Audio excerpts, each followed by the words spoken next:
The moment I walked into my kitchen and saw my mother-in-law violently shaking my 3-week-old daughter, I knew our family would never be the same. What I didn't know was that this single, horrifying moment would uncover a pattern of abuse spanning decades, force my Surgeon General father out of diplomatic silence, and ultimately save not just my baby but countless other children. My name is Zara, and this is the story of how standing up to a woman everyone called a pillar of the community became the most important fight of my life. Before we jump back in, tell us where you're tuning in from, and if this story touches you, make sure you're subscribed, because tomorrow, I've saved something extra special for you. The rain drummed against the windows of our Riverside home that October morning, creating the kind of cozy atmosphere that should have made everything feel safe and warm. I had just returned from my first day back at Cedar Hills Medical Center after maternity leave, my scrubs still smelling faintly of hospital antiseptic, my heart heavy with the anxiety that comes from leaving your newborn for the first time. Luna had been born 3 weeks earlier, a perfect 7 pounds of dark hair and curious eyes that seemed to take in the world with an intensity that both thrilled and terrified me. Kyle had taken paternal leave to stay home with her, but his mother Dolores had insisted on coming over to help during my transition back to work. At the time, I thought it was generous. Dolores Hartwell was, by all accounts, a woman who commanded respect in our small Oregon community. 30 years as an elementary school principal had given her an air of authority that most people found reassuring. She spoke in measured tones, kept her silver hair in a perfect bob, and wore cardigans that never seemed to wrinkle. When she offered to help with Luna, my exhausted new mother brain saw it as a blessing. I should have trusted my instincts instead. The first sign something was wrong came during Luna's 2nd week of life. I had been upstairs folding the endless mountain of baby laundry when I heard Luna crying downstairs. Not the typical fussing that newborns do, but a sharp, distressed wailing that made my milk let down and my heart race. By the time I made it to the living room, Dolores was holding Luna against her shoulder, patting her back with what seemed like excessive force. "She's just gassy," Dolores said without looking at me, her voice carrying that tone she probably used with parents who questioned her classroom management. "Some babies need a firmer touch than others. Your generation coddles them too much." I wanted to take Luna from her arms, but something in Dolores's posture made me hesitate. There was a rigidity to the way she held my daughter, a mechanical quality to her movements that felt wrong.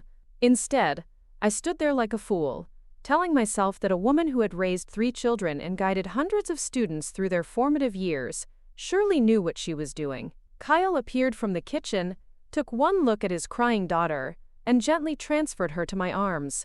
Luna settled immediately against my chest, her tiny fist curling around my finger. "See," Dolores said with a tight smile, "she just wanted her mama. But you can't run to her every time she makes a sound, Zara. You'll spoil her." The comment stung because it echoed my own insecurities about being a first-time mother. Was I too attentive? Too anxious? Kyle squeezed my shoulder and murmured something about how natural I looked with Luna, but his mother's words lodged themselves in my brain like splinters. Over the following days, I began to notice other things. The way Dolores would hold Luna's arms a little too tightly when changing her diaper.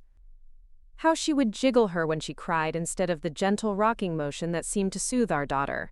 The sharp, almost impatient way she would burp her, as if Luna's needs were an inconvenience rather than the natural requirements of a tiny human. But it was Kyle's reaction that troubled me most. Whenever I tried to voice my concerns, he would deflect with comments about how lucky we were to have his mother's help, how experienced she was, how I was probably just dealing with postpartum anxiety.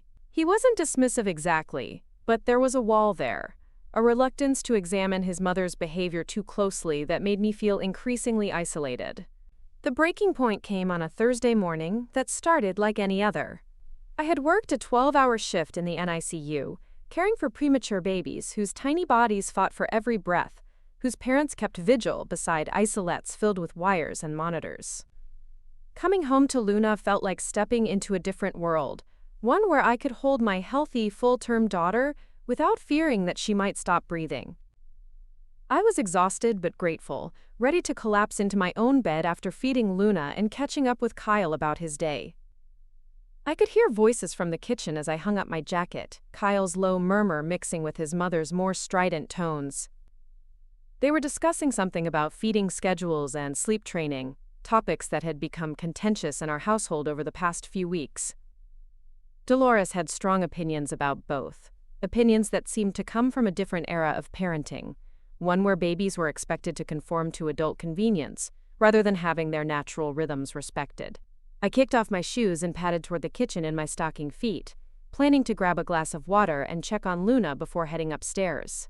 What I saw when I rounded the corner will be seared into my memory for the rest of my life. Dolores was standing near the kitchen island, holding Luna at arm's length and shaking her. Not the gentle bouncing motion that might soothe a fussy baby, but violent, jarring movements that made Luna's head snap back and forth like a rag doll. My daughter's face was red, her mouth open in a silent scream that seemed to come from somewhere deeper than her tiny lungs. The world slowed down in that instant, the way it does during medical emergencies when training kicks in, and every detail becomes crystal clear. I could see the white-knuckled grip of Dolores's hands around Luna's ribs, the way my daughter's limbs flopped helplessly with each shake, the expression on my mother-in-law's face that was equal parts frustration and determination. It was the look of someone who had decided that a baby's crying was a problem to be solved through force. Stop!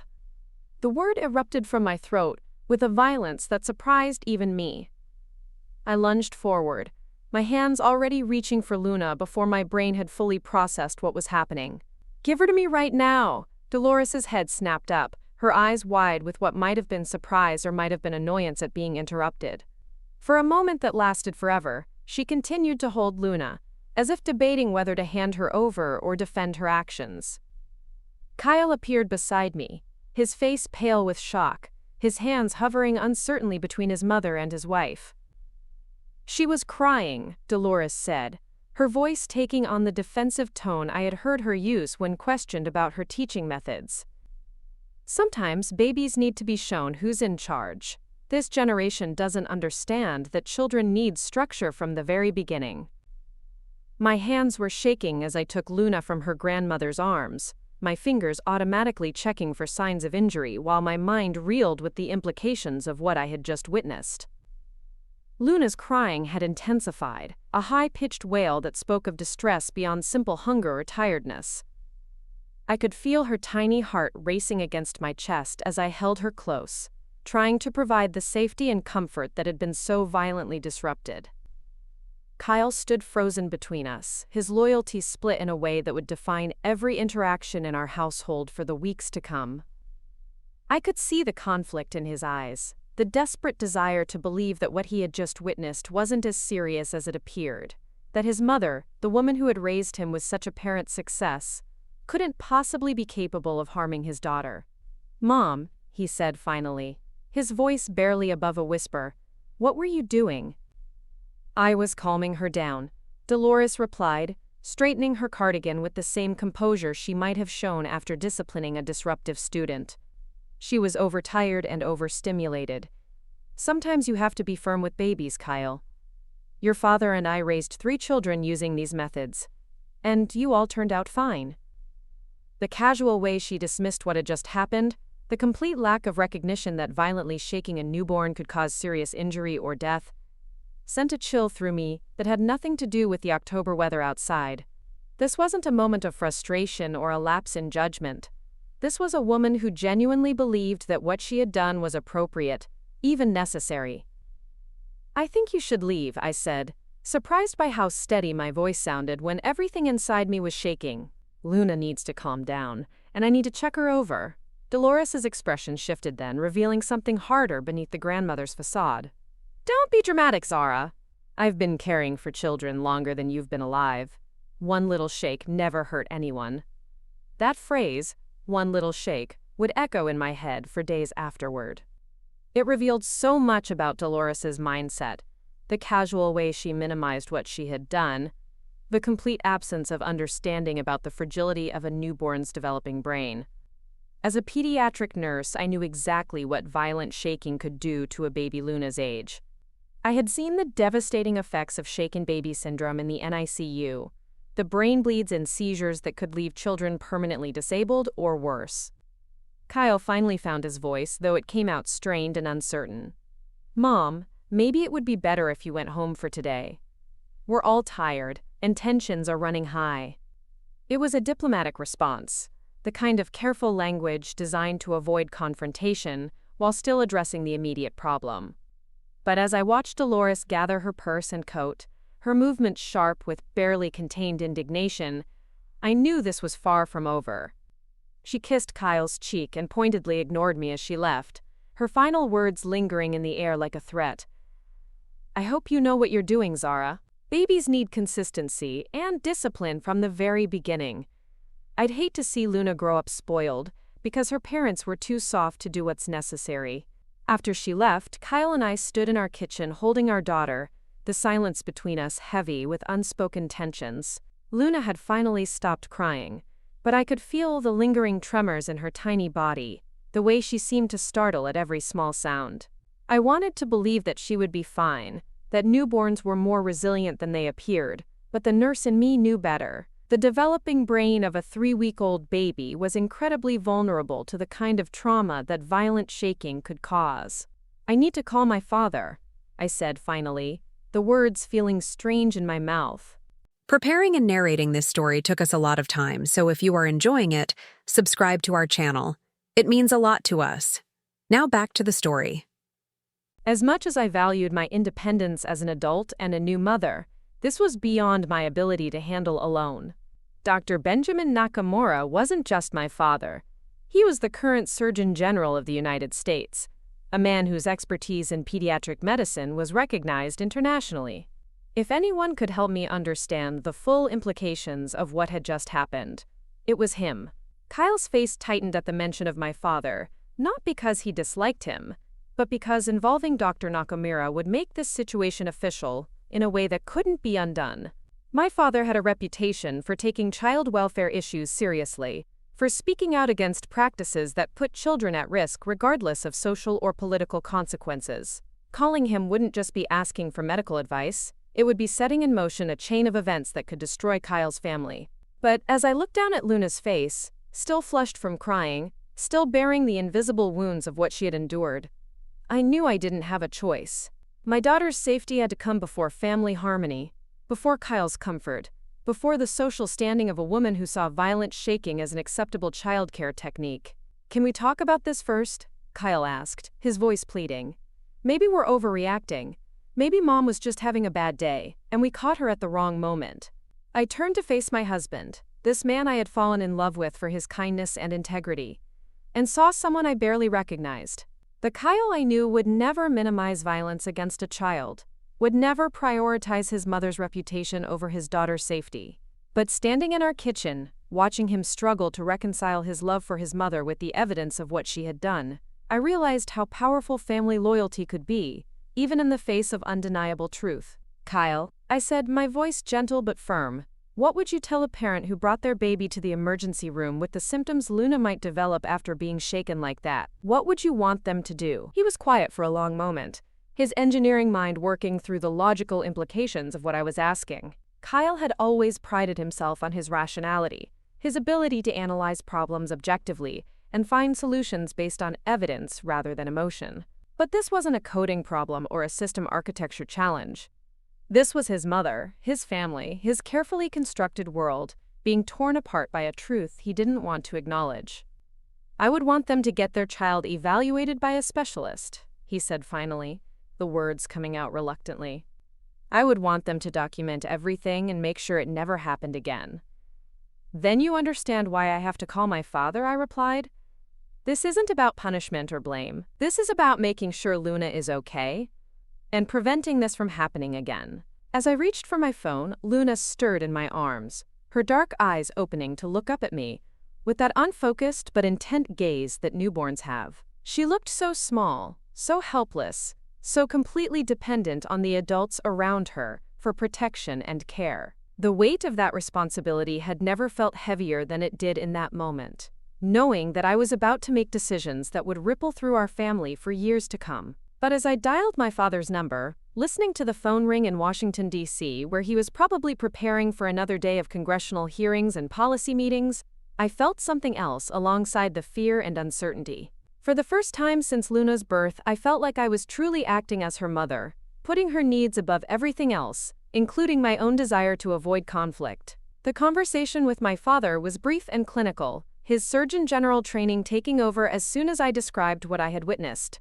He asked specific questions about Luna's symptoms, about the duration and intensity of the shaking, about any changes in her behavior or feeding patterns since the incident. His voice remained calm and professional throughout, but I could hear the underlying concern, the way his questions became more focused and urgent as I provided details. "I'm flying out tonight," he said when I finished my account.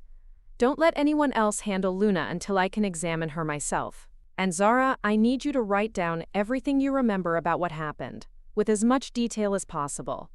Times, positions, exact words. Everything." The gravity in his voice told me everything I needed to know about how seriously he was taking this situation.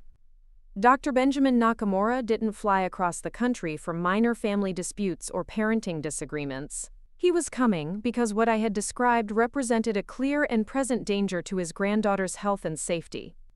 After I hung up, Kyle and I spent the rest of the evening in a strange state of suspended animation, caring for Luna while avoiding the elephant in the room that was growing larger with each passing hour. We went through the motions of our normal routine, feeding and changing and rocking our daughter, but underneath it all was the knowledge that everything had changed, that we were now living in the aftermath of something that couldn't be undone or explained away. Luna seemed more restless than usual that night, waking more frequently and taking longer to settle back to sleep. Every time she cried, I found myself checking her pupils for signs of brain injury, feeling for fever or other symptoms that might indicate internal damage. The medical training that had served me so well in caring for other people's children now felt like a curse, filling my mind with all the terrible possibilities that violent shaking could cause.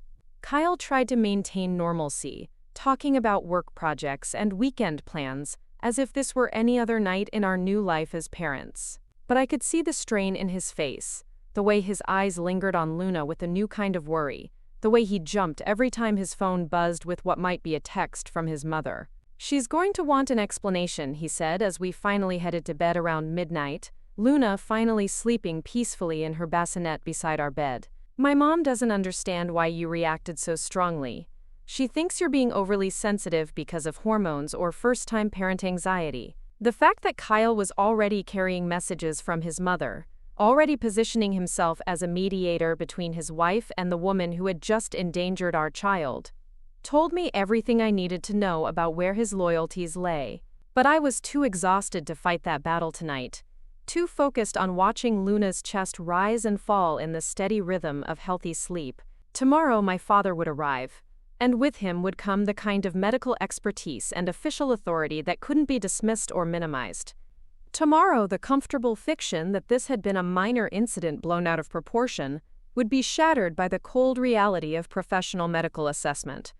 As I lay in the darkness listening to my daughter breathe, I thought about all the things that had led us to this moment.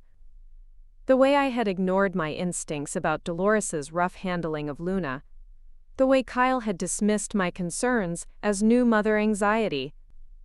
The way our entire family had been willing to overlook warning signs because it was easier than confronting an uncomfortable truth.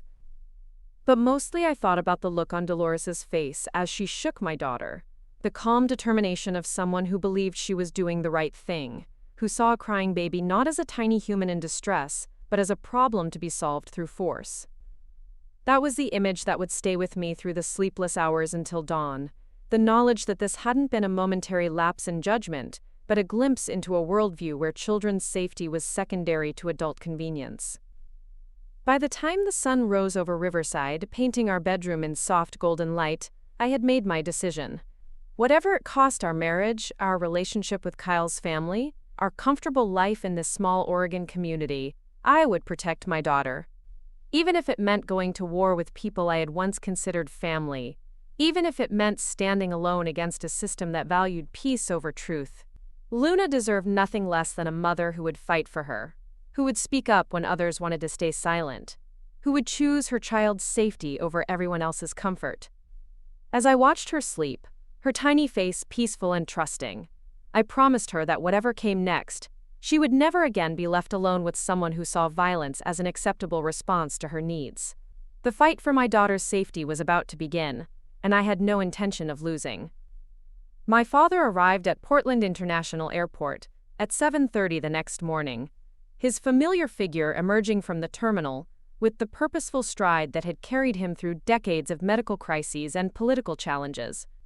Dr. Benjamin Nakamura looked every inch the Surgeon General, even in civilian clothes, his silver hair perfectly groomed despite the red-eye flight from Washington, his dark eyes already assessing everything around him with the keen observation skills that had made him one of the most respected pediatric specialists in the country. I had driven to the airport alone, leaving Kyle at home with Luna under strict instructions not to let anyone else hold her until my father could complete his examination. The 40-minute drive had given me time to organize my thoughts, to prepare for the conversation that would either validate my concerns or force me to confront the possibility that I had overreacted to what might have been an innocent misunderstanding. But as I watched my father approach the car, his medical bag already in hand despite the early hour, I knew that whatever happened next would be thorough, professional, and uncompromising. Dr. Nakamura had built his career on protecting children from harm, on speaking uncomfortable truths to powerful people who preferred convenient lies. If Luna had been injured by what I witnessed, he would find the evidence. If I had misinterpreted an innocent interaction, he would tell me that too. The drive back to Riverside was quiet, filled with the kind of comfortable silence that comes from years of mutual respect and understanding. My father had always been a man of few words, preferring action to lengthy explanations. But his presence alone was reassuring in a way that I hadn't fully appreciated until this moment of crisis. "Tell me about Kyle's mother," he said as we turned onto the highway that would take us home. "Not what happened yesterday, but what you've observed over the past few weeks. The small things that might not have seemed important at the time." I found myself describing incidents that I had rationalized away, or dismissed as generational differences. The way Dolores held Luna too tightly during diaper changes, as if she were handling a reluctant student rather than a fragile newborn. The impatient clicking of her tongue when Luna cried during feeding attempts. The comments about modern parents being too soft, too responsive to their children's needs. As I spoke, I could see my father's jaw tighten almost imperceptibly, the subtle shift in his posture that indicated his clinical mind was already processing patterns and drawing conclusions. He had spent too many years treating the victims of child abuse to dismiss these warning signs as mere personality quirks or outdated parenting philosophies. "Has she been alone with Luna for extended periods?" he asked, his voice carefully neutral in the way that medical professionals learn to maintain when discussing sensitive topics. "Not overnight, but several afternoons when I was at work and Kyle was handling conference calls. Maybe 3 or 4 hours at a time." The implication hung between us like a storm cloud.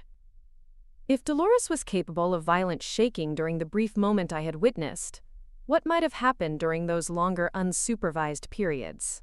The thought made my stomach clench with a mixture of guilt and terror. Had I unknowingly left my daughter alone with someone who saw physical force as an appropriate response to normal infant behavior? When we arrived home, Kyle was waiting in the living room with Luna sleeping peacefully in his arms.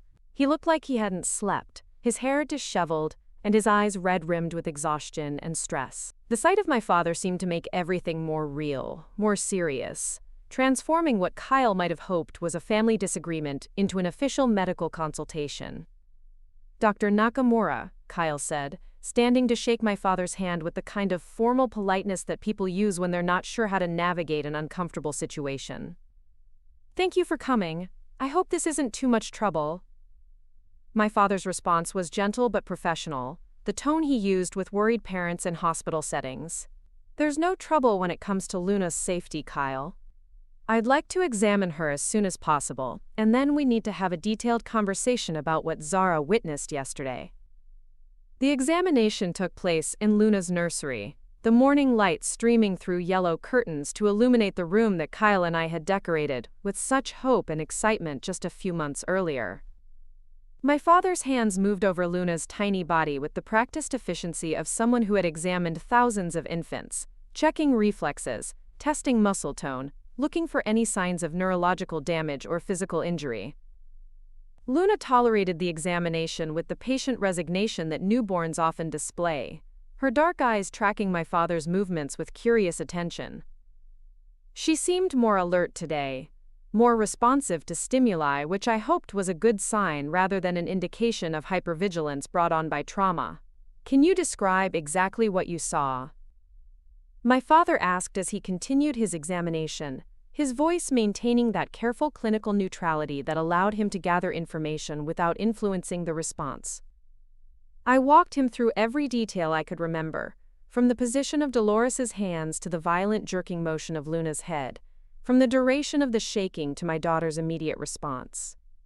My father listened without interruption, occasionally asking for clarification about timing or positioning, his questions revealing a depth of knowledge about shaken baby syndrome that was both reassuring and terrifying. Kyle shifted uncomfortably during my recounting, wincing at certain details as if hearing them for the first time. I could see him struggling with the cognitive dissonance of reconciling the mother he knew and loved with the woman I was describing, the caring grandmother who had helped raise him with someone capable of endangering his child. Based on Luna's current neurological responses, my father said when I finished my account, I don't see evidence of severe brain injury. Her reflexes are appropriate for her age, her muscle tone is normal, and her responses to stimuli suggest that her cognitive function hasn't been compromised. The relief that flooded through me was so intense that I had to sit down on the nursery chair to keep from swaying. Kyle's shoulders sagged as well, as if a weight he hadn't realized he was carrying had suddenly been lifted. "However," my father continued, his tone becoming more serious, "that doesn't mean what you witnessed was harmless or acceptable. Violent shaking of an infant is never appropriate, regardless of whether it results in immediately detectable injury. The fact that Luna appears to be neurologically intact right now doesn't eliminate the possibility of more subtle damage that might not manifest for weeks or months." He turned to face both of us directly, his expression grave in a way that commanded absolute attention. Shaken baby syndrome is one of the leading causes of death and disability in children under 2 years old.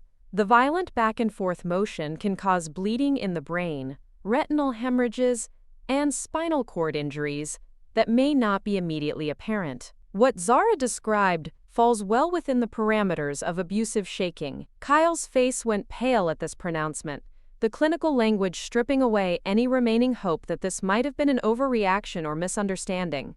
When the Surgeon General of the United States tells you that your child has been subjected to potential brain trauma, there's no room left for rationalization or family loyalty. "But she's going to be okay?"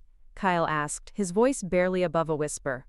"Luna appears to be fine right now," my father replied carefully, "but we need to monitor her closely for any changes in behavior, feeding patterns, or developmental milestones. And more importantly, we need to ensure that this never happens again." The conversation that followed was one of the most difficult of my life. My father, speaking not just as Luna's grandfather but as a medical professional with decades of experience in child protection, laid out the steps we needed to take to ensure our daughter's safety. Documentation of the incident, including photographs of any visible marks or bruises, a follow-up examination with a pediatric neurologist, and most crucially, a guarantee that Dolores would never again be left alone with Luna. Kyle struggled with this last requirement, his face cycling through expressions of disbelief, anger, and grief, as he processed the implications of what was being asked of him. To agree to these conditions meant acknowledging that his mother posed a threat to his child, that the woman who had raised him with apparent success was capable of seriously injuring his daughter. "You're asking me to choose between my mother and my wife," he said finally, his voice thick with emotion. "No," my father replied with quiet authority. "We're asking you to choose between your mother and your daughter, between family loyalty and child safety, between maintaining comfortable illusions and protecting an innocent life." The weight of that choice settled over our small family like a heavy blanket, suffocating the easy assumptions and comfortable relationships that had defined our lives until yesterday. Kyle sank into the rocking chair where I had spent countless hours feeding Luna, his head in his hands, his whole body radiating the kind of anguish that comes from having your world fundamentally altered by undeniable truth.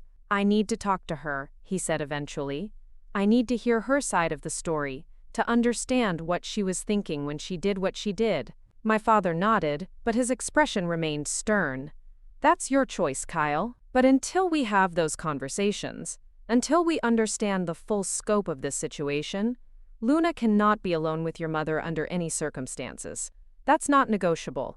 Over the next several hours, my father conducted what amounted to a thorough investigation into our family dynamics, asking questions that revealed patterns I hadn't fully recognized or acknowledged. He wanted to know about Dolores's interactions with other grandchildren, about her history of caring for infants, about any previous incidents that might have seemed minor at the time but could now be viewed in a different light. As we talked, memories surfaced that I had previously dismissed or rationalized away. The time Dolores had grabbed Luna's arm roughly when she was fussing during a diaper change, leaving small red marks that faded quickly. The way she would hold Luna facing outward when she cried, as if she couldn't bear to see her granddaughter's distress up close.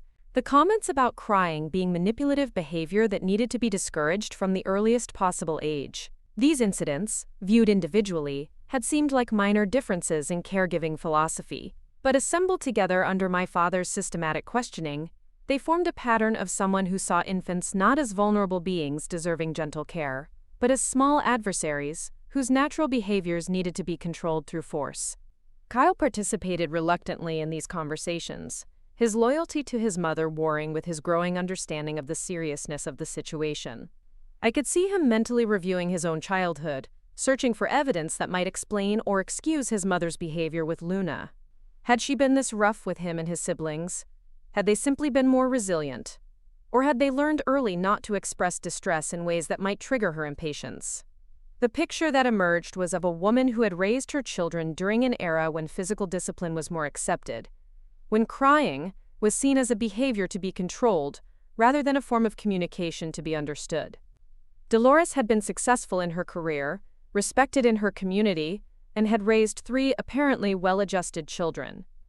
But success in those areas didn't necessarily translate to appropriate care for a fragile newborn. By early afternoon, my father had compiled enough information to make his recommendations clear and non-negotiable. Luna would need follow-up examinations with a pediatric neurologist to monitor for any delayed effects of the shaking. Our pediatrician, Dr. Marcus Webb, would need to be informed of the incident and asked to document it in Luna's medical records. And, most importantly, we would need to have a direct confrontation with Dolores to assess her understanding of what she had done and her willingness to accept appropriate boundaries. "I can arrange for a controlled meeting," my father said as we sat around our kitchen table, the same table where Kyle and I had shared so many meals and conversations during the early weeks of our marriage. As Surgeon General, I have experience facilitating difficult family discussions around child safety issues. But Kyle, you need to understand that this isn't a negotiation. This is an intervention. The word intervention hung in the air like a diagnosis, clinical and final. Kyle's face crumpled at the implication. The reality that his family was now the subject of the kind of official concern typically reserved for cases of suspected abuse. "What if she doesn't agree to the conditions?" Kyle asked, though I could tell from his voice that he already knew the answer. "Then we involve Child Protective Services," my father replied without hesitation. "Luna's safety supersedes everyone else's comfort, including your mother's feelings and your family's reputation." That evening, after my father had returned to his hotel to prepare for the next day's confrontation, Kyle and I sat in our living room, holding our daughter and trying to process the magnitude of what was happening to our family. Luna seemed blissfully unaware of the crisis swirling around her, content to sleep in her parents' arms while we wrestled with decisions that would reshape all of our relationships. "I keep thinking about my childhood," Kyle said quietly, his voice barely audible over the soft sound of Luna's breathing. "Was she like this with us? Did we just learn not to cry around her because we knew it would make her angry?" The question revealed the heart of Kyle's struggle. If Dolores had been rough with him and his siblings, if they had been conditioned from infancy to suppress their natural responses to avoid triggering her impatience, then his entire understanding of normal parenting would need to be reevaluated. The mother he remembered as strong and effective might have been controlling and potentially abusive. "I don't know," I replied honestly. But even if she was, even if you and your siblings survived her methods, that doesn't make them acceptable. And it doesn't mean we have to subject Luna to the same treatment. Kyle nodded slowly, his engineer's mind working through the logical implications of what I was saying. He had always prided himself on making decisions based on evidence rather than emotion, but this situation was testing his ability to separate rational analysis from family loyalty. Tomorrow we would face Dolores together, with my father moderating a conversation that would determine whether she could remain part of Luna's life or whether we would need to take legal action to protect our daughter. Tonight, we held our baby close and tried to prepare for a confrontation that would either heal our family or tear it apart permanently. As Luna slept peacefully between us, I thought about the strength it would take to stand up to a woman who commanded respect throughout our community, who had raised children successfully, who saw questioning her methods as a personal attack on her competence and authority. But looking at my daughter's perfect, trusting face, I knew that no amount of social pressure or family guilt would make me back down from protecting her. The investigation phase was nearly complete. Tomorrow would bring the confrontation that would determine whether Dolores could acknowledge the seriousness of what she had done, or whether she would force us to choose between family peace and our daughter's safety. Either way, Luna would never again be left vulnerable to someone who saw violent shaking as an acceptable response to infant distress. The little girl sleeping in my arms deserved nothing less than parents who would fight for her, even when that fight was against people we had once considered family. As I watched her chest rise and fall in the steady rhythm of healthy sleep, I promised her again that whatever tomorrow brought, she would always have a mother who put her safety above everyone else's comfort. The storm was coming, but we were ready to weather it together. The meeting was scheduled for 10 o'clock Saturday morning at our home, neutral territory where Luna would be comfortable, and my father could maintain the clinical atmosphere necessary for what was essentially a medical intervention. Kyle had called his mother Friday evening, his voice carefully controlled as he explained that Dr. Nakamura wanted to discuss Luna's care and establish some guidelines for future visits.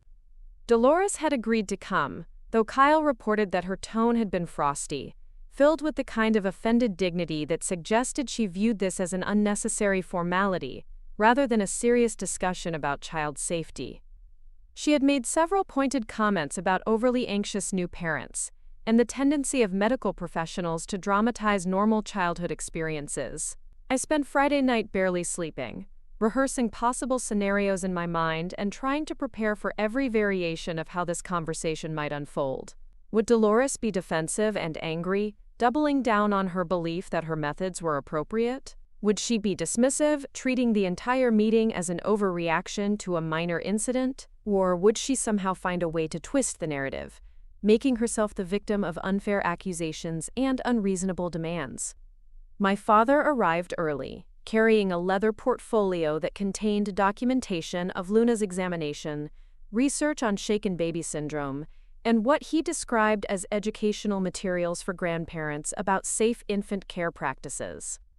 His approach was methodical and professional, designed to provide Dolores with the information she needed to understand the seriousness of the situation, while offering her a path toward rebuilding trust through education and supervised visits. Kyle paced our living room like a caged animal, his nervous energy filling the space as he alternated between checking on Luna and rearranging furniture for a conversation that no amount of preparation could make comfortable. He had chosen to dress formally for the occasion, wearing the same navy suit he wore to important work presentations, as if the gravity of his clothing might somehow minimize the gravity of what we were about to discuss. Dolores arrived precisely at 10, her silver sedan pulling into our driveway with the measured pace of someone who was in complete control of the situation. Through the window, I watched her check her appearance in the rearview mirror, smoothing her hair and adjusting the collar of her cream-colored blouse with the kind of careful attention to detail that suggested she viewed this meeting as a performance, rather than a genuine conversation about her granddaughter's welfare. She walked up our front path with her usual confident stride, carrying a small gift bag that presumably contained something for Luna, her face arranged in the pleasant but slightly strained expression of someone who was doing a favor for people who didn't quite deserve her time and effort. When Kyle opened the door, she kissed his cheek and handed him the bag with a bright smile that didn't quite reach her eyes. "I brought some new outfits for Luna," she announced as she entered our living room. her gaze taking in my father's formal presence with the kind of polite assessment that people use when meeting someone whose authority they're not quite ready to acknowledge. They're from that boutique in downtown Portland that everyone's been talking about. The gift felt like a strategic move, a way of establishing herself as the loving grandmother, while subtly highlighting her superior knowledge of current trends and her ability to provide luxuries that Kyle and I might not be able to afford on our medical and technology salaries. It was exactly the kind of subtle power play that had characterized many of her interactions with our family, gestures that appeared generous on the surface but carried undertones of competition and control. Dr. Nakamura stood to greet her, his manner professional but warm, extending his hand with the kind of measured courtesy that people in positions of authority learn to master. "Mrs. Hartwell, thank you for coming. I know this situation is difficult for everyone, but I appreciate your willingness to have this conversation." Dolores shook his hand with the firm grip she had probably perfected during her years as an elementary school principal, her smile polite but guarded. "Dr. Nakamura, I've heard so much about you. Kyle has mentioned your impressive career in public health. I imagine you must be very busy with all your responsibilities in Washington." The comment was carefully crafted to sound respectful, while subtly questioning why someone with such important duties would take time to involve himself in what she clearly viewed as a minor family disagreement. It was the kind of diplomatic challenge that people in education learn to deploy when they want to assert their own authority while maintaining plausible deniability about their intentions. My father's response was equally measured, acknowledging her comment while firmly establishing the importance of the current situation. "My responsibilities as Surgeon General certainly keep me busy, but nothing is more important than the safety of my granddaughter. That's why I wanted to meet with you today, to ensure that we all understand the best practices for infant care and safety." We settled into our living room with the awkward formality of a business meeting, Luna sleeping peacefully in her bassinet beside my chair, her presence serving as both the reason for our gathering and a reminder of what was at stake in this conversation. My father opened his portfolio and withdrew several documents, arranging them on the coffee table with the systematic precision of someone who had conducted many similar interventions. "I'd like to begin by discussing what happened Thursday morning," he said, his tone clinical but not accusatory. "Zara witnessed you shaking Luna in a way that could potentially cause serious injury. I want to understand your perspective on that incident and discuss safer alternatives for managing infant distress." Dolores's posture stiffened slightly at this direct approach, her hands folding in her lap with the kind of controlled composure that suggested she had been preparing for this moment since Kyle's phone call. Her response, when it came, was delivered in the measured tones of someone who was accustomed to having her authority respected and her methods unquestioned. "I was attempting to soothe Luna when she was experiencing what appeared to be colic," she said, her voice carrying the patient explanation that teachers use when correcting a student's misunderstanding. "The gentle motion I used is a technique I learned during my years of childcare experience, both with my own children and with the many students I've helped over the decades. I'm afraid Sarah may have misinterpreted what she saw due to her inexperience with infant care." The response was masterful in its deflection, acknowledging the incident while reframing it as a misunderstanding based on my inexperience rather than her inappropriate behavior. She had managed to position herself as the knowledgeable expert whose methods were being questioned by an overly anxious new mother, exactly the narrative I had expected her to construct. My father's expression remained neutral, but I could see the slight tightening around his eyes that indicated his professional assessment of her response. He reached for one of the documents on the coffee table, a medical illustration showing the effects of violent shaking on an infant's developing brain. "Mrs. Hartwell, I understand that you have extensive experience with children, and I respect the dedication you've shown throughout your career in education. However, what Zara described falls outside the parameters of safe infant soothing techniques.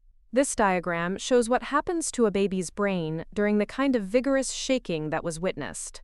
He walked her through the medical evidence with the same patience he might show to a concerned parent in a hospital setting, explaining how the violent back-and-forth motion could cause bleeding between the brain and skull, how a baby's weak neck muscles couldn't protect against the forces generated by aggressive shaking, how even brief episodes could result in permanent disability or death.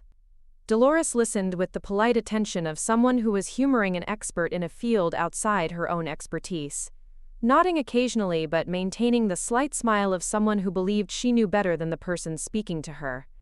When my father finished his explanation, she leaned forward slightly, her expression taking on the earnest quality that had probably served her well in parent-teacher conferences. "Dr. Nakamura, I appreciate your concern, and I certainly respect your medical expertise. But I think there may be some confusion about what actually occurred. What Zara witnessed was simply a more assertive version of the bouncing motion that has been used to calm fussy babies for generations. Perhaps the stress of returning to work after maternity leave has made her more sensitive to normal childcare activities. The suggestion that I had imagined or exaggerated what I witnessed sent a spike of anger through me that I had to work hard to suppress. This was exactly the kind of gaslighting that made it so difficult for people to speak up about concerning behavior. The subtle suggestion that the witness was unreliable, overly emotional, or somehow compromised in their ability to assess what they had seen. Kyle shifted uncomfortably in his chair, caught between his loyalty to his mother and his growing understanding of the seriousness of the medical information being presented. I could see him struggling with the cognitive dissonance of hearing his mother dismiss expert medical advice while maintaining her position as the more experienced caregiver. "Mrs. Hartwell," my father said, his voice taking on a more formal tone that indicated his patience was beginning to wear thin, "I need to be very clear about something. What was described to me meets the clinical definition of abusive shaking. This isn't a matter of different caregiving philosophies or generational approaches to child rearing. This is a matter of child safety." The word abusive hung in the air like a thunderclap, stripping away the polite pretense that had characterized the conversation up to this point. Dolores's face flushed with indignation, her composure finally cracking as she realized that this wasn't going to be a gentle educational session, but a serious confrontation about her fitness to care for her granddaughter. "How dare you," she said, her voice rising with the kind of righteous anger that people feel when they believe they're being unfairly attacked. "I have successfully raised 3 children and helped educate hundreds more. I have never in my life harmed a child, and I resent the implication that I would ever do anything to hurt my granddaughter." Kyle reached out toward his mother, his voice pleading as he tried to de-escalate the situation. "Mom, please. Dr. Nakamura isn't trying to attack you. He's just trying to make sure Luna is safe." But Dolores was no longer interested in maintaining diplomatic relations. She turned to face Kyle directly, her eyes blazing with the kind of wounded fury that comes from having one's fundamental identity challenged. "Kyle, honey, you know me better than anyone. You know I would never hurt Luna. This is about Zara's insecurity as a new mother and her need to find someone to blame for her own anxiety about caring for a baby." The direct attack on my character and competence was breathtaking in its audacity, but it also revealed the strategy that Dolores had probably been planning since Kyle's phone call. If she couldn't deny that the incident had occurred, she would reframe it as a misunderstanding caused by my emotional instability and inexperience.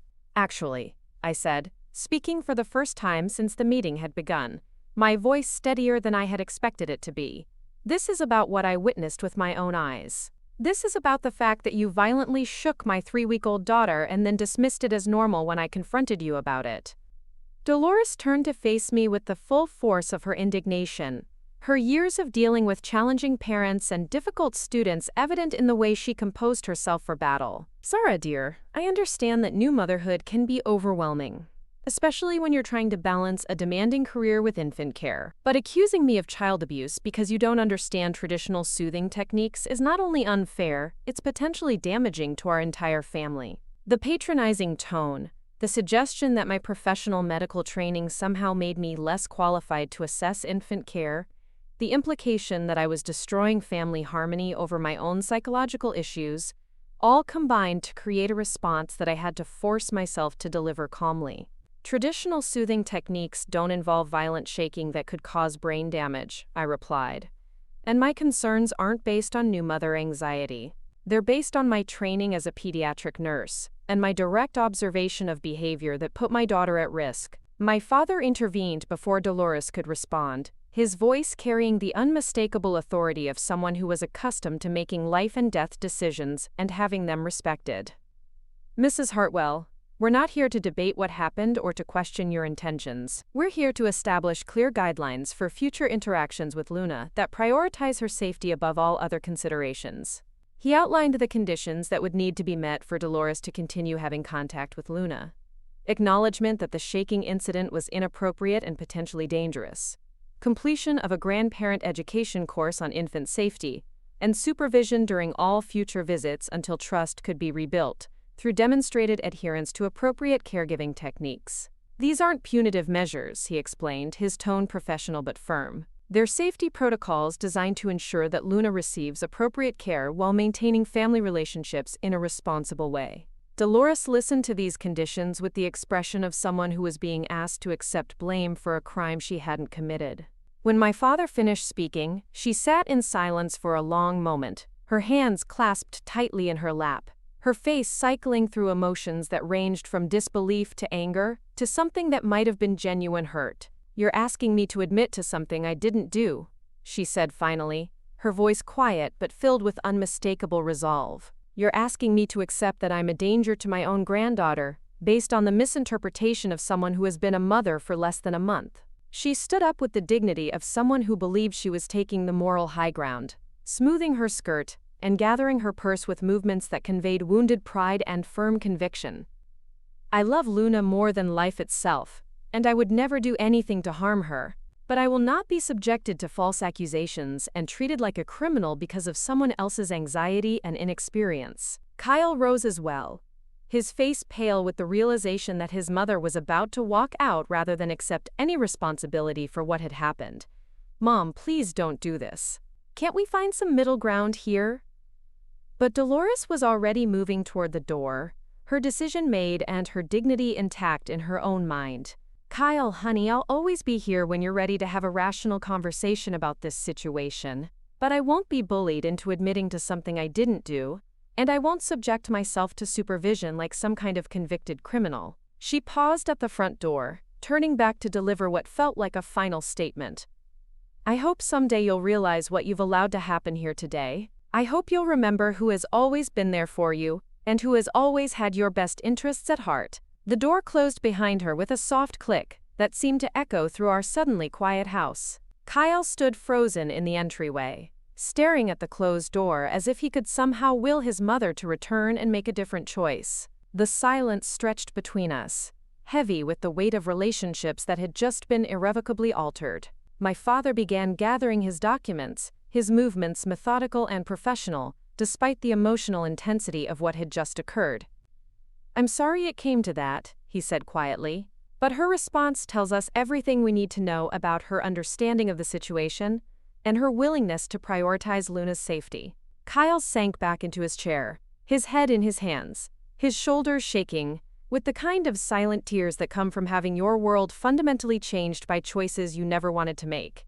I could see him wrestling with the grief of losing his mother's presence in his life, the guilt of choosing his wife and daughter over the woman who had raised him, and the terrible clarity that came from finally seeing someone he loved through objective eyes. "She's never going to admit she did anything wrong," he said, his voice muffled by his hands. "She'd rather lose contact with Luna than acknowledge that her methods might be harmful." "Probably not," my father agreed gently. "People who have built their identity around being good with children often find it impossible to accept evidence that contradicts that self-image. But Kyle, this outcome protects Luna, and that's what matters most." As we sat in our living room processing what had just happened, Luna woke from her nap and began the soft fussing that indicated she was ready to eat. I lifted her from her bassinet, feeling the warm weight of her body against my chest, breathing in the sweet baby scent that never failed to ground me in the present moment. Looking down at her perfect, trusting face, I felt a complex mixture of relief, sadness, and fierce protective love. We had done what needed to be done to keep her safe, even though it meant accepting the loss of relationships that had once seemed permanent and secure. Dolores had made her choice, and now we would have to live with the consequences of both her decision and our own. But as Luna latched onto my breast and began nursing with the contentment of a baby who felt safe and loved, I knew that we had chosen correctly. Whatever grief and guilt we would carry from this confrontation, whatever challenges lay ahead in rebuilding our family structure, Luna would grow up in a home where her safety was never compromised for the sake of adult comfort or family harmony. The confrontation was over, but the real work of healing and moving forward was just beginning. The weeks following Dolores's dramatic exit from our home brought a cascade of consequences that neither Kyle nor I had fully anticipated. What had begun as a family dispute about childcare methods quickly evolved into something much larger and more complex, involving not just our immediate family but the entire network of relationships that had defined our lives in Riverside.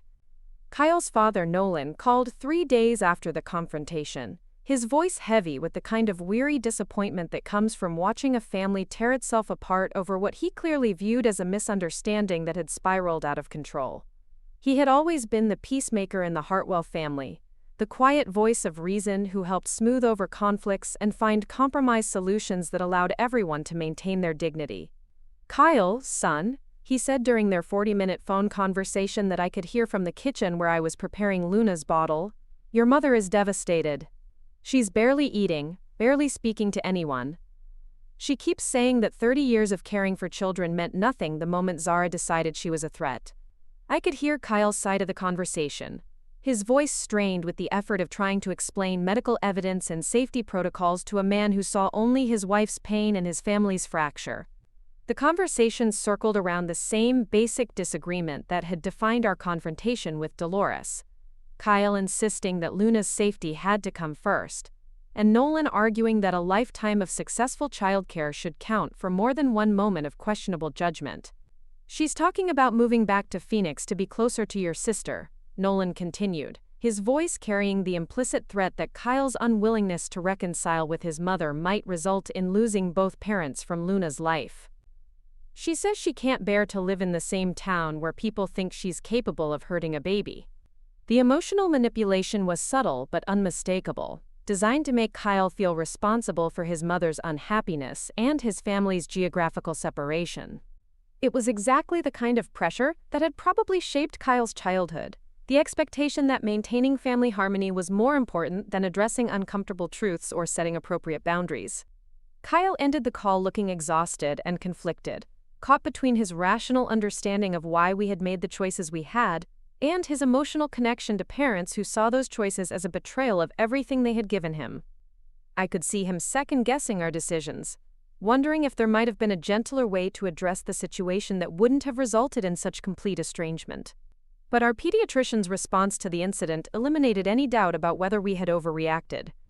Dr. Marcus Webb, a soft-spoken man in his 50s who had been caring for children in Riverside for over 2 decades, listened to our account of what had happened with the grave attention that medical professionals reserve for serious safety concerns. "You did exactly the right thing," he told us during Luna's follow-up appointment, his hands gentle as he conducted another neurological assessment to check for any delayed effects from the shaking. "Shaken baby syndrome is one of the most preventable forms of child abuse, but only if the adults around the child understand how dangerous it is and take appropriate action when they witness concerning behavior."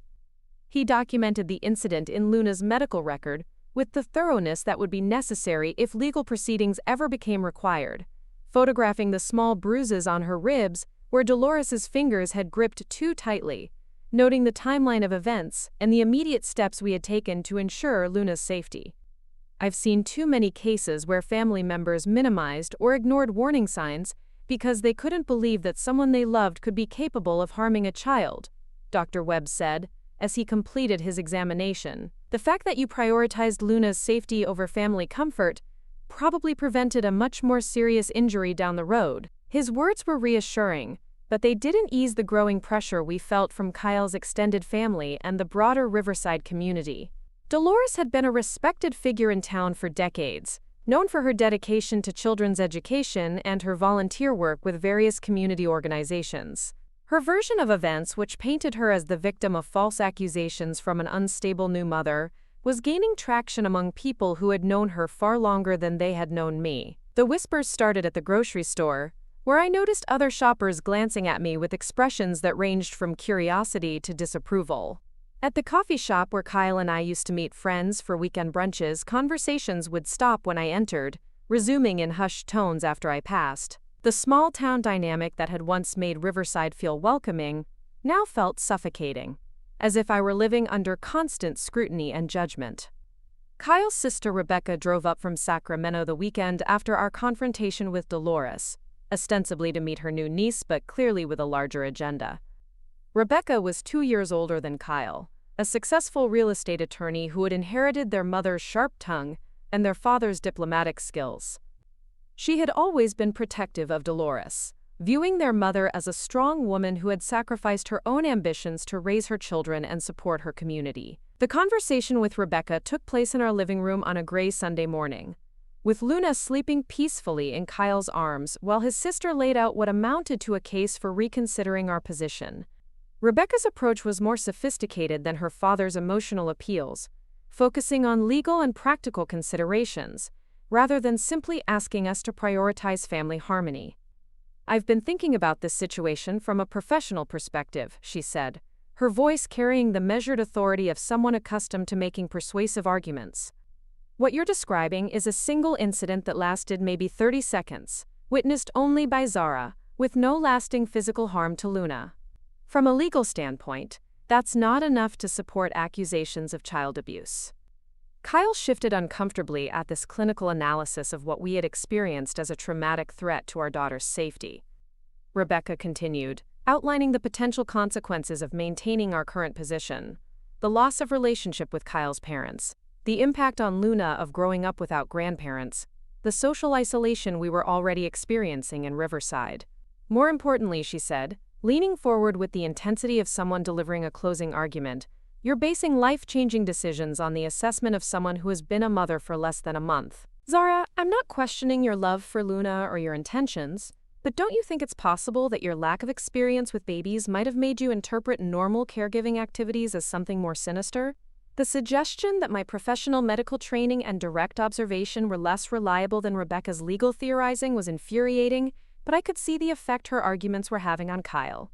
She was offering him a way to reconcile with his family without having to admit that his mother had endangered Luna, a narrative that would allow him to maintain his relationships without carrying the guilt of choosing his wife over his mother. "Rebecca," I said, working to keep my voice calm and professional, "I've spent 5 years working in a pediatric intensive care unit.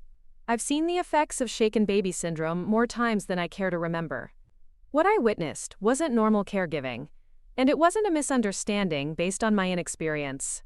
It was violent shaking that could have caused permanent brain damage or death."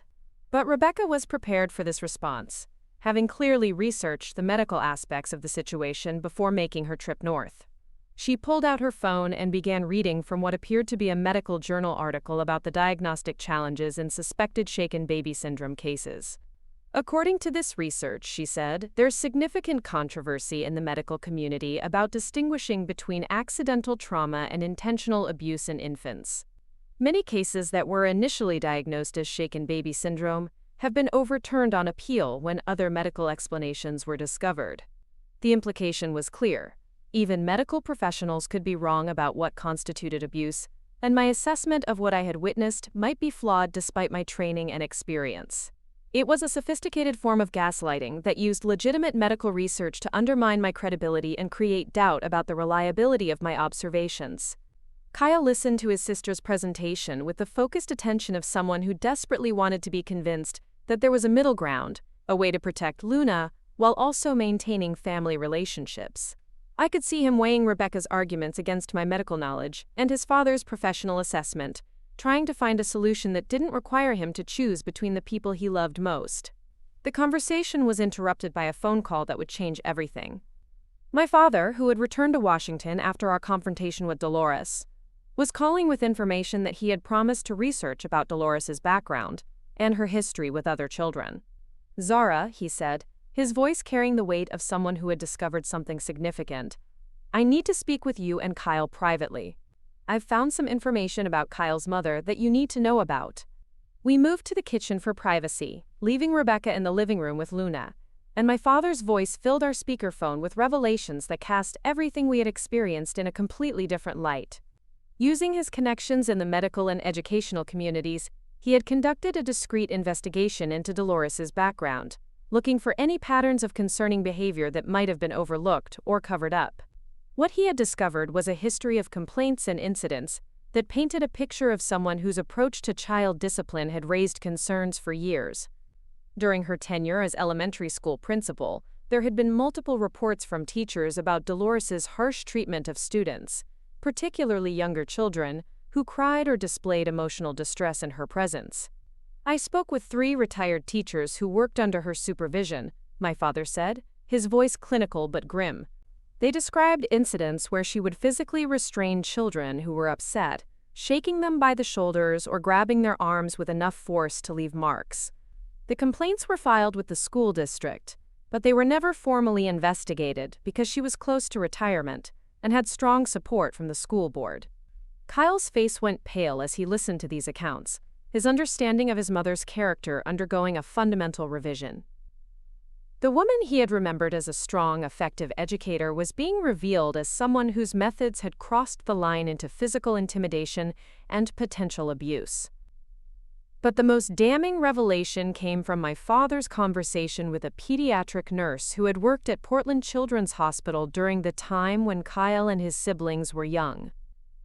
She remembered Dolores bringing Kyle's younger brother Marcus to the emergency room twice during his infancy, both times with injuries that were concerning enough to warrant documentation and follow-up questions.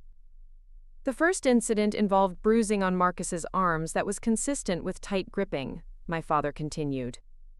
The second was a concussion that Dolores attributed to a fall from his high chair, but the injury pattern suggested more force than would be expected from that type of accident. Kyle sank into a kitchen chair as the implications of this information settled over him. His brother Marcus had struggled with learning difficulties and behavioral problems throughout his childhood, issues that had been attributed to normal developmental variations but might have been the result of early trauma that affected his cognitive development. The nurse remembered these cases specifically because she had recommended a social services evaluation, but it was never conducted. Dolores was very convincing in her explanations, and she had strong community support. In the 1990s, there was much less awareness about the long-term effects of infant abuse, and cases like these often fell through the cracks. Rebecca appeared in the kitchen doorway, having apparently overheard enough of the conversation to understand its significance. Her face had lost the confident composure she had displayed during her legal arguments, replaced by the pale shock of someone whose entire understanding of family history was being rewritten. "You're talking about Marcus's injuries when he was a baby," she said, her voice barely above a whisper. "Mom always said he was clumsy, that he had more accidents than Kyle and me because he was more active." The family mythology that had explained away Marcus's childhood injuries and developmental struggles was crumbling in the face of medical evidence and witness testimony. Kyle's brother, now 32 and living in Seattle with ongoing challenges related to attention and impulse control, might have been the victim of the same kind of violent shaking that I had witnessed with Luna. Kyle stood up abruptly, his chair scraping against the kitchen floor as he began pacing the small space like a caged animal. Everything he had believed about his childhood, his family, his mother's character, was being recontextualized in the light of evidence that suggested a pattern of abuse spanning decades. "Why didn't anyone stop her?" he asked, his voice thick with anger and grief. "How did she get away with hurting children for 30 years without anyone holding her accountable?" My father's response was gentle but unflinching. "The same way it happens in thousands of families across the country, Kyle. People don't want to believe that someone they respect and trust is capable of harming children. They make excuses, they rationalize concerning behavior, they choose family loyalty over child safety." The conversation continued for another hour, with my father sharing additional details about complaints and incidents that had been minimized or ignored because Dolores was seen as a pillar of the community. Teachers who had tried to report her harsh treatment of students were told they were being oversensitive. Parents who questioned her methods were dismissed as being overly protective of their children. Rebecca listened to these revelations with growing horror, her legal mind processing the implications of evidence that revealed a decades-long pattern of behavior that she had never recognized or acknowledged. The strong mother she had admired and defended was being revealed as someone whose strength had been used to intimidate and control rather than nurture and protect. When the call ended, our kitchen fell silent except for the soft sounds of Luna stirring in the living room. Kyle and Rebecca sat across from each other at our kitchen table, siblings who had just learned that their shared childhood memories needed to be completely reevaluated in light of information that cast their mother's behavior in an entirely different context. "I need to call Marcus," Kyle said finally, his voice hollow with the realization that his brother's lifelong struggles might be the direct result of trauma they had all failed to recognize or address. He needs to know about this. He deserves to understand what really happened to him. Rebecca nodded slowly, her legal training helping her process the ethical and emotional implications of what they had just learned. "We all need to understand what really happened," she said quietly, "and we need to figure out how to make sure it never happens again." As Kyle and Rebecca began the difficult process of confronting the reality of their family history, I felt a complex mixture of vindication and sorrow. My instincts about Dolores had been correct. But being right about someone's capacity for violence toward children wasn't something to celebrate. Instead, it was a tragic confirmation that Luna's safety had been in genuine danger, and that our decision to prioritize her protection over family harmony had quite literally saved her from becoming another victim in a pattern of abuse that had gone unchallenged for far too long. The truth was finally out, but dealing with its implications would require a completely different kind of courage than what we had needed to stand up to Dolores in the first place. Now we would have to help Kyle's family heal from decades of unacknowledged trauma, while ensuring that Luna grew up in a world where her safety was never compromised for the sake of adult comfort or family reputation. The hardest battles were still ahead, but at least now we were fighting them with the full truth on our side. Part 5. Healing and New Beginnings. 6 months after the truth about Dolores came to light, I stood in the community center in downtown Riverside, watching Kyle set up chairs for what would become the first meeting of our local chapter of Families Against Shaken Baby Syndrome. The irony wasn't lost on me that we were holding this gathering in a building where Dolores had once been honored for her contributions to children's education, her photograph still hanging in the hall of community leaders just outside the room, where we now prepared to help other families recognize and prevent the kind of abuse she had perpetrated for decades. Luna, now 9 months old and crawling with determined enthusiasm across the padded play area we had set up in one corner, represented everything we were fighting to protect. She was thriving in ways that filled me with daily gratitude, meeting every developmental milestone with the robust curiosity of a child whose brain had been spared the devastating effects of violent trauma. Watching her explore the world with such fearless joy served as a constant reminder of how different things might have been if I hadn't trusted my instincts that October morning. The weeks following my father's revelations about Dolores's history had been among the most challenging of our marriage. Kyle had struggled with a grief that was both profound and complicated, mourning not just the loss of the mother he thought he knew, but also the childhood he had believed he experienced. The process of recontextualizing decades of family memories through the lens of newly understood trauma had required professional help from a therapist who specialized in family systems and childhood abuse recovery. Marcus had been the most difficult family member to reach, his response to learning about his infancy injuries oscillating between rage at the injustice he had suffered and relief at finally having an explanation for struggles that had shaped his entire life. The cognitive difficulties and impulse control issues that had been attributed to learning differences were now understood as the lasting effects of traumatic brain injury sustained during his most vulnerable developmental period. Kyle's conversations with his brother had been heartbreaking to witness. 2 grown men trying to process the reality that their mother's violence had stolen possibilities from Marcus that could never be recovered. But there had also been unexpected healing in these exchanges, a growing closeness between the brothers, as they worked together to understand their shared history and support each other through the complex emotions of confronting family trauma. Rebecca had thrown herself into research with the intensity that had made her successful in her legal career, determined to understand how the warning signs of Dolores's abusive behavior had been overlooked for so long. Her investigation into the systemic failures that had allowed her mother to continue harming children despite multiple reports and complaints had evolved into a pro bono legal advocacy project, working with other families who had encountered similar situations where institutional authority protected abusers rather than victims. The community response to the truth about Dolores had been mixed, reflecting the complicated dynamics that always emerge when respected public figures are revealed to have engaged in harmful behavior. Some people, particularly those who had worked closely with her in educational settings, came forward with their own stories of concerning incidents they had witnessed but never felt empowered to report. Others remained skeptical, unable to reconcile the Dolores they had known with the evidence of her capacity for violence. Dr. Webb had become an unexpected ally in our efforts to raise awareness about shaken baby syndrome, using his respected position in the medical community to speak publicly about the importance of recognizing warning signs and taking appropriate action when concerns arise. His willingness to discuss our case in educational settings, while maintaining appropriate confidentiality protections, had helped other healthcare providers understand how to support families facing similar situations. The evening's meeting was expected to draw about 20 people, including parents, grandparents, and childcare providers, who wanted to learn more about preventing infant abuse and supporting families in crisis.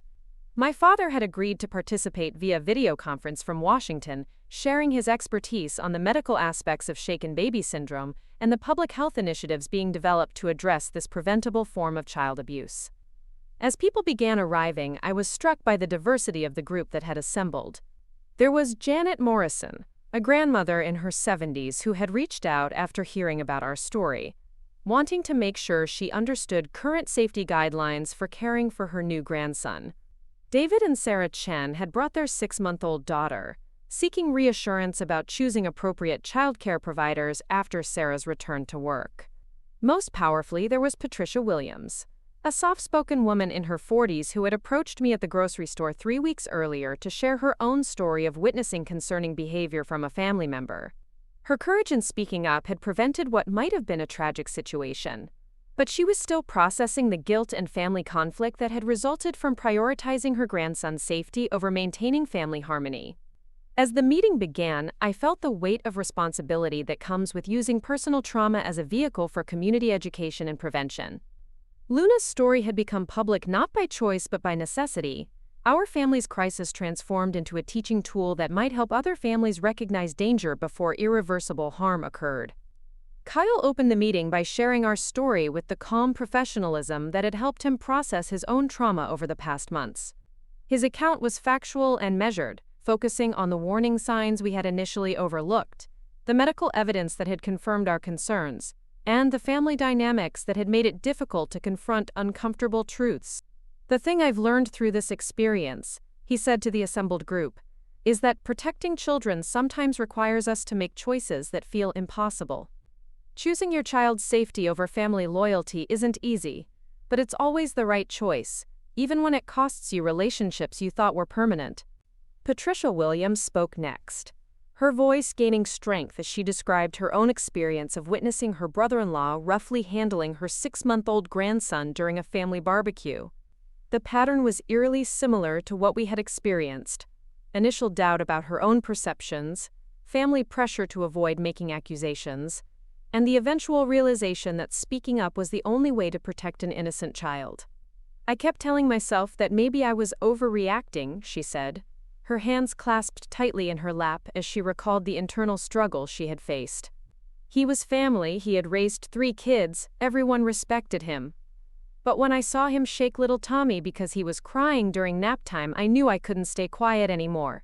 Her account of the family fallout that followed her decision to speak up resonated with several other attendees, creating a sense of shared understanding among people who had faced similar impossible choices.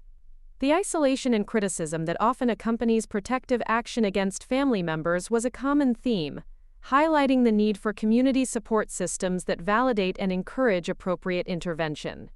Dr. Rodriguez, the pediatric neurologist who had examined Luna in the weeks following the incident, had volunteered to provide medical education for the group.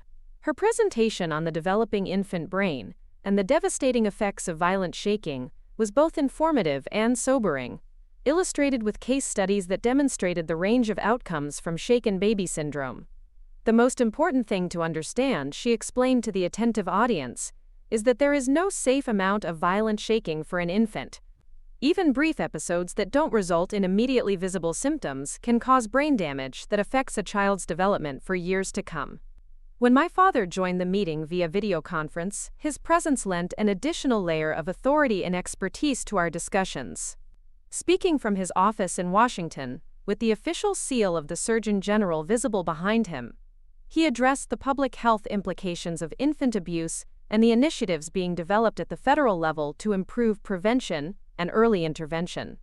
One of our biggest challenges, he told the group, is changing the cultural attitudes that allow abusive behavior to be dismissed as outdated parenting techniques or harmless discipline.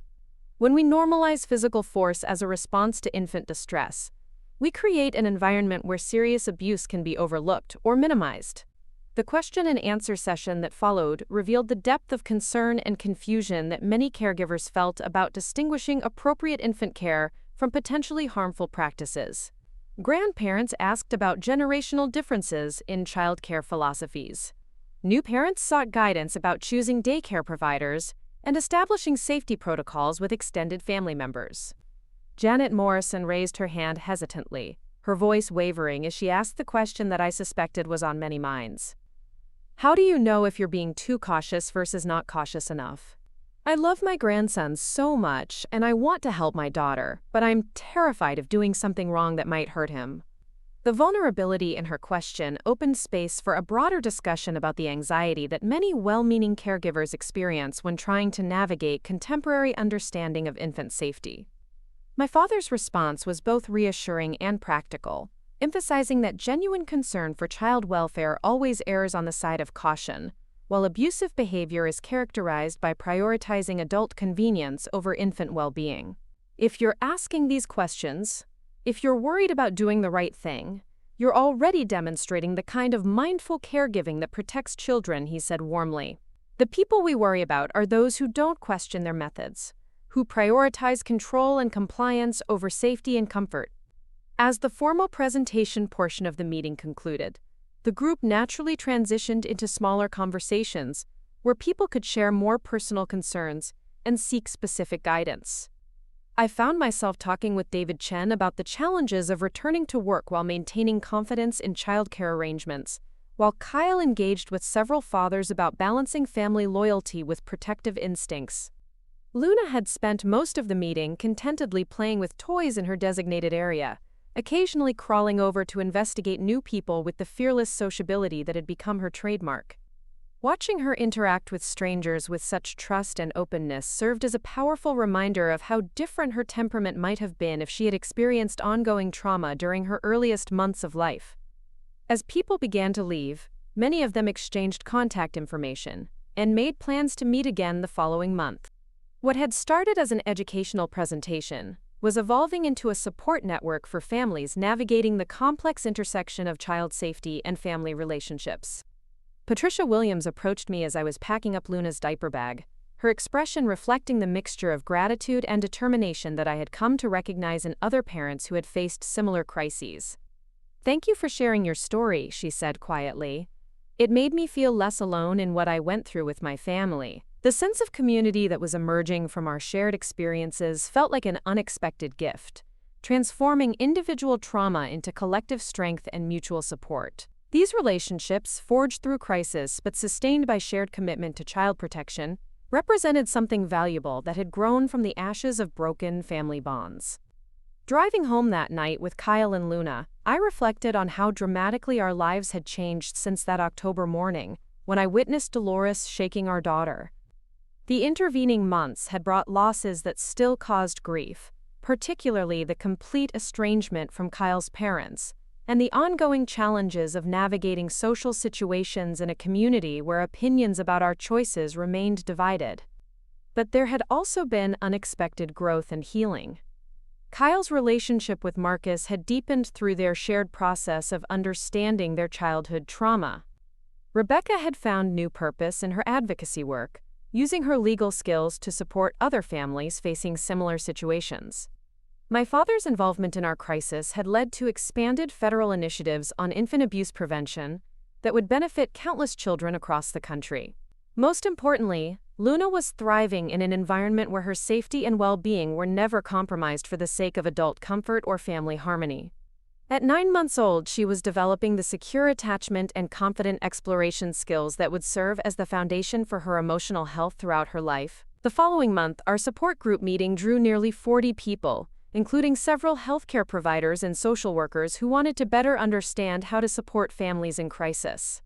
The growth of our small initiative into a recognized community resource felt both validating and overwhelming, a testament to the hunger for honest conversation about child protection and family dynamics. Kyle had taken on much of the organizational responsibility for the group, finding purpose and healing in creating resources that might prevent other families from experiencing the trauma we had endured.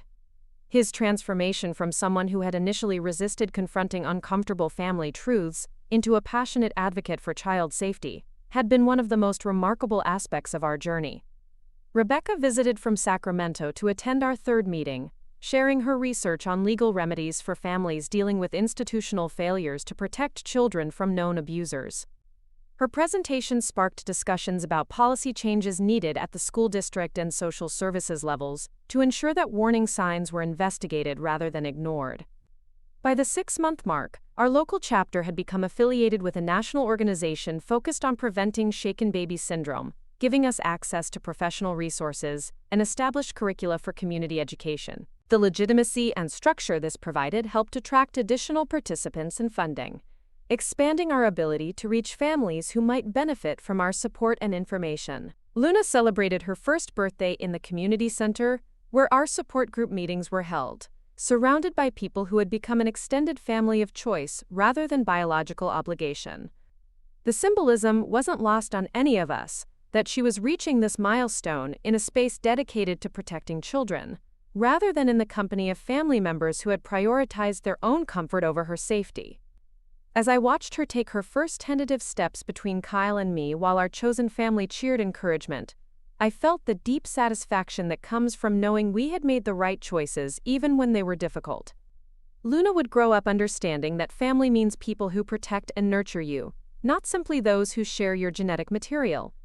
The cake we shared that day was decorated with colorful handprints, each one representing a child who had been protected through the advocacy and education work that had grown from our crisis.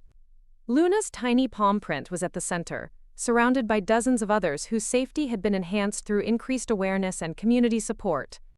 Looking around the room at faces that had become dear to us through shared commitment rather than shared DNA, I understood that healing doesn't always mean restoring what was broken.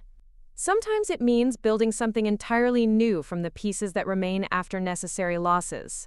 Kyle reached for my hand as Luna toddled toward the group of children playing in the corner, her laughter mixing with theirs in the kind of joyful chaos that represents childhood as it should be. We had lost the family we thought we had, but we had gained something more valuable, the knowledge that we were capable of making the hard choices necessary to protect our daughter, and a community of people who shared our commitment to ensuring that no child suffered in silence while adults prioritized comfort over safety. The work would continue, because there would always be families facing impossible choices between loyalty and protection, always be children whose safety depended on adults finding the courage to speak uncomfortable truths. But Luna's bright future, surrounded by people who had proven their commitment to her well-being through their actions, rather than their words, served as daily proof that choosing child safety over family harmony was always the right decision, no matter how much it cost. Up next, you've got 2 more standout stories right on your screen. If this one hit the mark, you won't want to pass these up. Just click and check them out.